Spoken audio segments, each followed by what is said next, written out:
All right, welcome. Today we're not just going over some concepts, we're going to embark on a journey.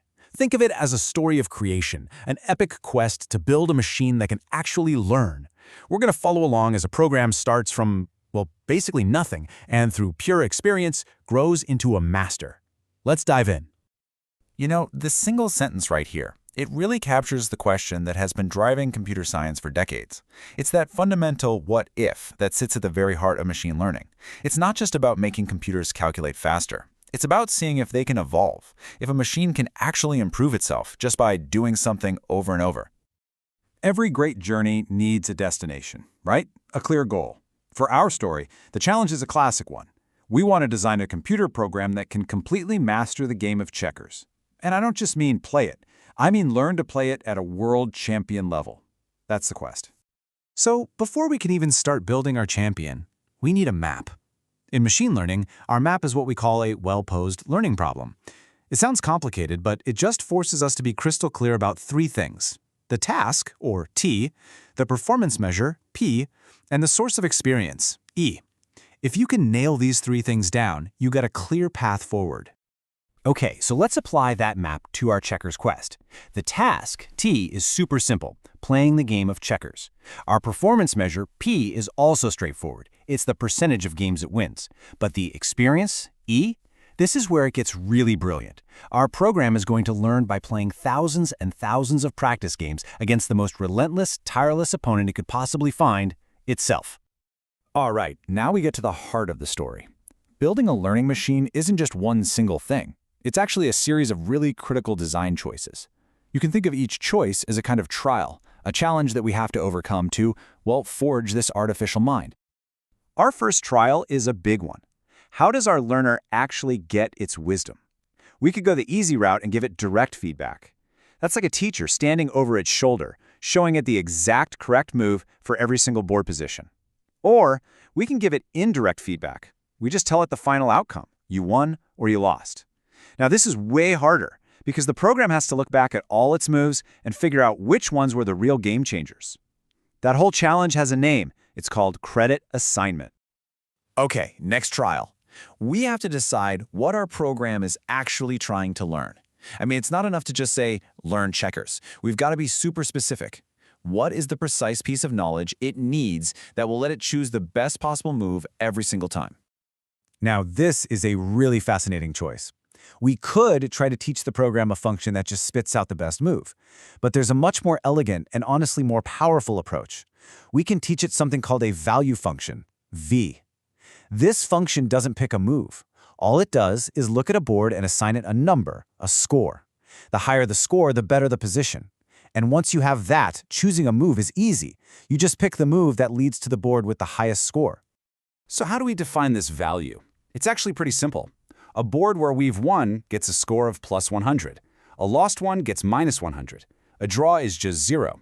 Now, for any other board in the middle of the game, its value is simply the value of the best possible board it can get to from there. This means the system is constantly trying to move towards a future state with a higher and higher score. So we have our goal, this value function.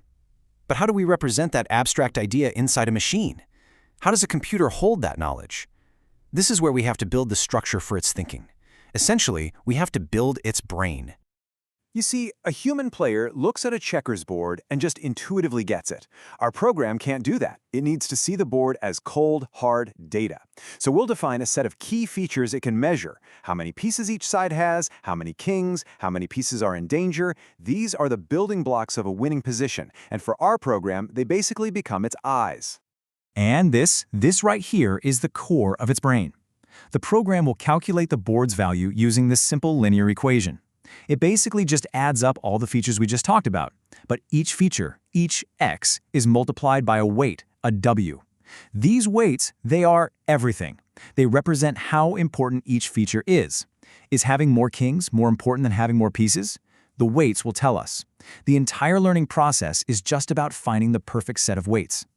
We have the brain's structure, we know what it's made of. Now for the final trial. How does it actually learn? How does it adjust those all-important weights based on the games it plays? This is the algorithm that's going to let it get smarter over time. So after every single move, the program does this simple two-step dance. First, it looks ahead to the board it just moved to and uses its current brain to predict that board's value. It treats that prediction as the correct answer for now. Then, step 2, it compares its original prediction with this new target value. If there's a difference, an error, it uses a rule called LMS to just slightly nudge its weights to reduce that error in the future. It's constantly self-correcting, bit by bit, game after game. And with that final piece of the puzzle in place, the trials are over. All of our design choices are finally coming together. The individual parts have been forged, and now we can assemble them into one complete functioning learning system. Our champion is ready to be born. And here it is. This is the final design. Now, it might look a little complex at first glance, but it's actually just a really elegant, self-correcting loop. This is the architecture that takes a simple program and turns it into a true learner. And it's all built on 4 key modules working together in perfect harmony. So you have the performance system, that's the player. It uses the current weights to make moves in the game. Then there's the critic, which is like a coach watching the game and creating those training examples.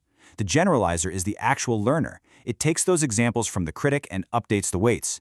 And finally, you have the experiment generator, which is always trying to push the system into new and tricky situations to make sure the learning process never gets stale. It's just a beautiful, self-improving cycle. So we've walked through the entire journey. We've defined the quest, we've guided it through all the trials of design, and we've assembled the final champion. But here's the thing.